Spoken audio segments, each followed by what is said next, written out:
तो जाति जनगणना के जो नायक हैं वो राहुल गांधी जी हैं। अगर वो इस मुद्दे को इतनी तरह से गली गली मोहल्ले मोहल्ले हर प्रदेश में लेके नहीं जाते तो मोदी जी के कान पे जू रहने वाली नहीं थी। जिसकी जितनी भागीदारी उसकी उतनी हिस्सेदारी, क्या अब मिल पाएगी देश की जनता को? जी मिलनी जरूरी है और मिलने चाहिए। ये मोदी जी हिंदू मुस्लिम करा के इनको आपस में लड़वा रहे थे। राहुल गांधी से भी उनकी जाति पूछी गई संसद के भीतर। पहले तो बीजेपी कदनी काट रही थी, ना उस पर हाँ ना, और अब अचानक से कहा जा रहा है कि हम जनगणना कराएंगे। क्या समझा जाए? जैसे राहुल गांधी जी ने इनके ऊपर दबाव प्रेशर डालना शुरू करा, क्योंकि उनको समझ आ गया गांधी के दबाव में है केंद्र सरकार। बिल्कुल। जब दलितों की बारी आती है, दलितों की बेटियां 2 बजे जली जाती है, तब हिंदू कहाँ चले जाते हैं? हाथरस कांड देख लो, 2 बजे हमारी बेटी जला दी गई, दलित थी वो। जो महिलाओं के लिए कहा कि हर घर में आरएसएस के लोग सिंदूर बांटेंगे हर महिलाओं को, तो ये बीजेपी पोखलाई हुई है। नमस्कार, आप देख रहे हैं 4 PM में आपके साथ नफीसा खान। बिहार चुनाव से पहले केंद्र सरकार की जातीय जनगणना को लेकर तैयारियां तेज हो चुकी हैं। तारीखों का ऐलान भी हो चुका है। अक्टूबर 2026 में पहले चरण की जो गणना है उसकी शुरुआत हो जाएगी। 2 चरणों में इसकी गणना होनी है, लेकिन सवाल ये है कि क्या अब जातीय जनगणना को लेकर भी अब क्रेडिट की होड़ लग चुकी है? कि राहुल गांधी और इंडिया अलायंस ने लगातार 2024 लोकसभा चुनाव में इसको बड़ा मुद्दा बनाया था, और अब अचानक से केंद्र सरकार ने जातीय जनगणना की न केवल घोषणा की है बल्कि तारीखों का भी ऐलान कर दिया। अब सवाल यह है कि जो भारतीय जनता पार्टी इस मुद्दे से कन्नी काटती रही है, उसने अचानक से क्यों जातीय जनगणना का प्रस्ताव पारित भी कर दिया और अब तारीखों का ऐलान भी कर दिया? क्या ये सब कुछ हो रहा है बिहार चुनाव के लिए? बिहार में चुनाव है, इसलिए जातीय जनगणना वाला दाव भारतीय जनता पार्टी चल रही है। मेरे साथ आम जनता जुड़ चुकी है, उनसे समझते हैं कि इस मुद्दे को लेकर उनकी राय क्या है और क्या वाकई राहुल गांधी ने पूरी भारतीय जनता पार्टी को झुका दिया है। चलिए चर्चा की शुरुआत करते और समझते हैं क्या हिंदुत्व का मुद्दा फेल हो चुका है, इसीलिए जाति जाति करती फिर रही है बीजेपी। सर, शुरुआत आप ही से करती हूँ। जातीय जनगणना की जो राजनीति है वो कई सालों से देखने को मिल रही है, लोकसभा में सबसे ज़्यादा देखी गई, लेकिन अचानक से जो केंद्र सरकार ने घोषणा की है, तारीखों का ऐलान भी कर दिया कि अब वो जातीय जनगणना कराएगी, इसको कैसे देखते हैं आप? ये जो है अभी वैसे तो बहुत पहले हो जानी चाहिए, 2021 में होना था, मगर पूरे वर्ल्ड के अंदर आप पूरे वर्ल्ड में पूरी दुनिया में अगर आप देखें तो जो गरीब से गरीब देश हैं, चाहे कोरोना का टाइम था उसके बाद वहाँ भी जनगणना हो गई है, मगर एक हमारे देश के प्रधानमंत्री मोदी जी ऐसे हैं जिन्होंने अभी तक मतलब इस बात को टाले रखा। और लास्ट जनगणना जो हमारी जातीय जनगणना हुई थी वो 1931 में हुई थी। तो हमारे देश के अंदर जितनी भी योजनाएं बनती हैं वो 1931 के हिसाब से बनती है, जिस समय हमारे देश की कुल आबादी सिर्फ 30 करोड़ थी और आज 1 अरब 40 करोड़ है, 140 करोड़ है। तो इसलिए जो है देश का विकास संपूर्ण तरीके से नहीं हो पा रहा है। दूसरा ये है कि जो राहुल जी मुद्दा उठा रहे थे, बार बार 2024 में भी उठाया, उससे पहले भी उठाया, और सही मायने में देखा जाए तो जातीय जनगणना के जो नायक हैं वो राहुल गांधी जी हैं। अगर वो इस मुद्दे को इतनी तरह से गली गली मोहल्ले मोहल्ले हर प्रदेश में लेके नहीं जाते तो मोदी जी के कान पे जू रहने वाली नहीं थी। यहाँ तक कि जब कांग्रेस की सरकार 2011 में थी तब जातीय जनगणना हुई है, शायद आपको मालूम हो, मगर उसका जो डेटा आया था वो 2014 के बाद आया, और 2014 में मोदी जी की बीजेपी की सरकार आ गई तो उन्होंने वो डेटा आज तक रिलीज नहीं किया, और उस डेटा को यूज करके वो सत्ता में बने हुए हैं, जाति में एक दूसरे में फूट डाल के, हिंदू मुसलमान करके, जाति को जाति से लड़ा के। तो बीजेपी का काम यही है। और अभी जो ये फैसला आया, ये सीधी सी बात है, एक तो राहुल जी का दबाव है। अभी 2 दिन पहले राहुल जी भोपाल में थे तो वहाँ उन्होंने ये बात बोली थी कि हम जातीय जनगणना की तारीख भी जल्दी से जल्दी करवा के रहेंगे। तो उस प्रेशर में राहुल जी से वो मुद्दा छीनने के लिए मोदी जी ने आज तारीखों का ऐलान कर दिया। और तारीखों के ऐलान के अंदर भी आप ये लेके चलिए कि उनका दिमाग के अंदर मतलब अभी भी जो है कि उसको कैसे यूज़ किया जाए।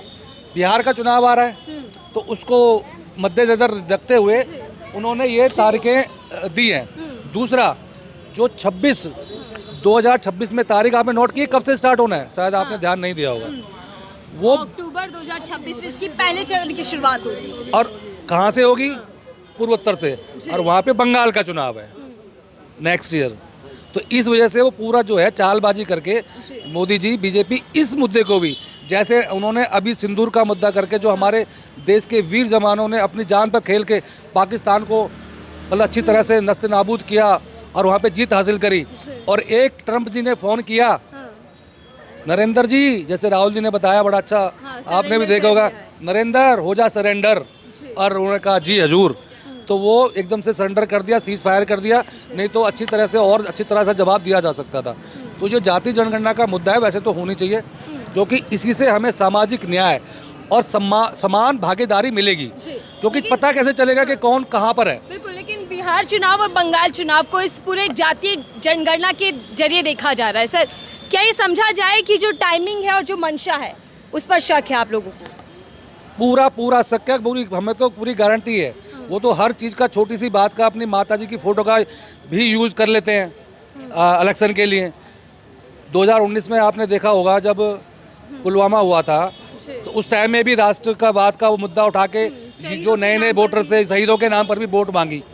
और अभी ये बिहार का चुनाव आ रहा है, तो जो पहलगाम का हुआ है, अब ये ऑपरेशन सिंदूर तो उनका फेल हो गया है, क्योंकि अब देश की जो जनता है वो जागरूक हो चुकी है। जब बीजेपी कार्यकर्ता सिंदूर लेके घर घर पहुंचे तो उनको जूते पड़े अच्छी तरीके से, क्योंकि बात समझ में आ गई कि अब हमारा ये पैंतरा नहीं चलने वाला है।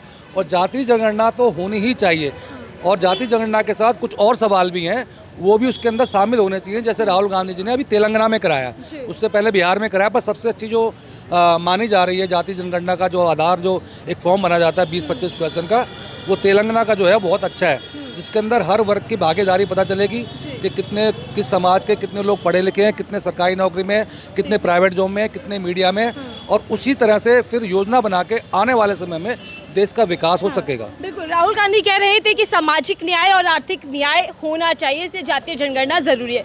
जिसकी जितनी भागीदारी उसकी उतनी हिस्सेदारी, क्या अब मिल पाएगी देश की जनता को? जी, मिलनी ज़रूरी है और मिलने चाहिए, क्योंकि जाति गणना ज़रूरी है, क्योंकि जितने पिछड़े वर्ग है, कहाँ आदिवासी रह रहे, कहाँ कितने पिछड़ा वर्ग रह रहा है, ओबीसी, एससी, एसटी, कहाँ कितने रह रहे, इसकी जानकारी ज़रूरी है। तभी तो देश का विकास होगा, तभी उस पर नीतियाँ बन पाएगी, तभी उसी हिसाब से देश आगे चलेगा। तो ये ज़रूरी है जाति गणना, जो आज तक ये मोदी जी हिंदू मुस्लिम करा के इनको आपस में लड़वा रहे थे, और इनको मुद्दों से भटका के इनको ना कोई काम धंधा, ना कोई नौकरियां निकाल रहे, ना कुछ कर रहे, तो इसी वजह से इन्होंने ये सब ढोंग रच रखा है। तो इसी वजह से राहुल गांधी जी इस मुद्दे को अड़के रहे, और उन्होंने ये भी कहा था कि जब हमारी सरकार आएगी तो हम जातीय जनगणना जरूर करेंगे। तो लेकिन सर, इसी जातीय जनगणना पर राहुल गांधी से भी उनकी जाति पूछी गई संसद के भीतर। पहले तो बीजेपी कन्नी काट रही थी, ना उस पर हाँ ना, और अब अचानक से कहा जा रहा है कि हम जनगणना कराएंगे। क्या समझा जाए? क्योंकि ये तो जैसे जैसे राहुल गांधी जी ने इनके ऊपर दबाव, प्रेशर डालना शुरू करा, क्योंकि उनको समझ आ गया के दबाव में है केंद्र सरकार। बिल्कुल, राहुल गांधी जी ने जब इनके ऊपर दबाव डालना शुरू करा, क्योंकि जब तक इनके जनगणना नहीं होगी तब तक कुछ पता नहीं चलेगा। तो राहुल गांधी जी ने इस मुद्दे को हमेशा उठाते रहे, पार्लियामेंट में भी, हर जगह, और संसद में भी। तो इनको करना जरूरी पड़ा, और इनको करना पड़ा। इसमें हमारी राहुल गांधी जी की बहुत बड़ी जीत हुई, और इनको इसका करारा तमाचा पड़ा राहुल। लेकिन क्या बीजेपी ये घोषणा कर फंस गई है, करवाए तब भी आफत और ना करवाए तब भी परेशानी? देखो, करवानी तो पड़ेगी, क्योंकि देखो राहुल गांधी जी ने जैसे इनके ऊपर हमेशा ही इस चीज़ को, जनगणना को लेके रहे, हमेशा अटे रहे, तो इनको करानी तो पड़ेगी। क्योंकि अब ये एक करवा भी अपनी तरीके से रहे ताकि इनको फ़ायदा मिले, मगर उसका इनको नुकसान ज़रूर मिलेगा, क्योंकि जनता इनकी सारी नीतियाँ समझ चुकी है। तो इसको चाहे ये कराए ना कराए, फिर भी अगर ये नहीं कराएंगे तो भी, अगर राहुल गांधी जी तो अगली बार बनने वाले, और वो जरूर कांग्रेस के जाल में फंस चुकी है बीजेपी? बिल्कुल फंस चुकी है, क्योंकि राहुल गांधी जी ने साफ कह दिया है, और जनता भी समझ चुकी है कि ये जुमलेबाज सरकार है, ये जनता के लिए कुछ नहीं कर सकते। ये हिंदू मुस्लिम करते हैं, सैनिकों के ऊपर वोट मांगते हैं, हिंदुओं के वोट मांगते हैं, मुस्लिमों के ऊपर वोट मांगते हैं, आपस में लड़वाते हैं। तो बेरोजगारी और ये सबको लेके है ना, जनता समझ चुकी है। तो ये जुमलेबाज सरकार है, और ये अब नहीं आने वाली। तो इसलिए ये जाते जाते अब मोदी से समझ चुके हैं, तो करानी तो पड़ेगी इनको। सर, क्या कहेंगे, क्या टाइमिंग को लेकर किसी तरीके का सवाल है? क्योंकि पहलगाम आतंकी हमला हुआ, उसके बाद घोषणा हुई, और अब सीधा तारीखों का ऐलान चुनाव से पहले। जी हाँ, चुनाव से पहले, जैसे कि आपको मालूम है, बंगाल में, पश्चिम बंगाल में और बिहार में चुनावी घोषणा होने जा रही है। इसलिए ये लोग पहले, मोदी सरकार और केंद्र सरकार, बीजेपी की सरकार, ये मानने के लिए तैयार नहीं थी। लेकिन राहुल गांधी जी ने, जो जननायक है, उन्होंने इन पे इनके दबाव में आके उन्होंने काम करना पड़ा, मानना पड़ा जनगणना। और जनसंख्या जो है इसकी बहुत ज़रूरी है, इसकी जनगणना, जातिगत जनगणना बहुत अति आवश्यक है। इसमें पता चलता है कि मूल निवासी, बहुजन, SC ST, OBC minority community के लोग कितने हैं इस देश में, और जिसकी संख्या भारी उसकी इतनी अधिक हिस्सेदारी। लेकिन क्या आपको नहीं लगता कि जब जातियों की बात होगी तो देश की जनता बट जाएगी? और यही बीजेपी कह रही थी अभी कुछ साल पहले तक कि जातियों में बांटना चाहती है कांग्रेस। बीजेपी हिंदू मुस्लिम में बांटना चाहती है तो तब नहीं होता। जाति में इन लोगों ने पहले बांटा हुआ है ना, इन लोगों ने पहले बांटा हुआ है। अब आप जाति में तो इन्होंने बांट रखा है ना। जब दलितों की बारी आती है, दलितों की बेटियां 2 बजे जली जाती है, तब हिंदू कहाँ चले जाते? हाथरस कांड देख लो, 2 बजे हमारी बेटी जला दी गई, दलित थी वो। तब ये बीजेपी के वो कहाँ गए थे, बजरंग दल, शिवसेना, तब ये हिंदू कहाँ थे? मतलब जब इनको वोट देने की बारी आती है तब ये हम हिंदू है, वैसे हम दलित है तो, और मुसलमान है, हम सिख है, हम ईसाई है, किसानों पे भी हमला, सिखों पे भी हमला, ये सब वर्गों पे तो हमला कर रहे हैं। ये सिर्फ एक ही जाति है इनकी, ये इनको वोट बैंक बनाना है, इनको सत्ता से लालच है और सत्ता के लिए ये कुछ भी कर सकते हैं। ये जब जो हमारे जवानों को शहीद करवा सकते हैं, जो हमारे बीच में रह के हिंदू मुस्लिम हमारा भाईचारा ख़त्म करवा सकते हैं। ये धर्मनिरपेक्ष देश है, हिंदू मुस्लिम सिख ईसाई आपस में सब भाई हम सब एक साथ मिलके रहते थे पहले, इतने खुशहाल। आज देख लो हम एक दूसरे को शंका की नज़र से देखते हैं।